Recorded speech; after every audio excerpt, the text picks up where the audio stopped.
ડોક્ટરોની હડતાલ ચાલુ છે અને ડખો હજુ સમ્યો નથી એટલામાં જૂનાગઢની સિવિલ હોસ્પિટલમાં ડોક્ટરને મારવાનો મામલો પ્રકાશમાં આવ્યો છે, જેમાં રાત્રિ દરમિયાન દર્દીના સગાએ તબીબ પર હુમલો કર્યો હતો, જેના કારણે રેસિડેન્સ તબીબ નર્સિંગ સ્ટાફ હડતાલ પર ઉતર્યા હતા। મેડિકલ એસોસિએશને તબીબોની મુલાકાત કરી હતી અને પોલીસે તબીબોને આશ્વાસન આપ્યું છે, જેના કારણે હડતાલ સમેટાઈ ગઈ છે।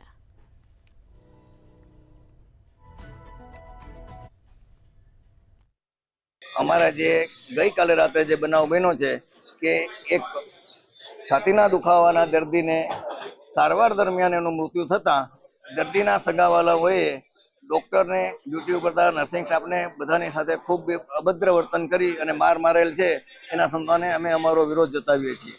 પોલીસને, કલેક્ટરને અને રાજકીય માણસોને અમે અમારી વ્યથા વર્ણવી છે અને જાણ કરી છે। અત્યારે એમણે અમને આશ્વાસન આપ્યું છે કે ભાઈ તમે ધ્યાન રાખો, અમે બધા જરૂરી પગલાઓ લઈએ છીએ।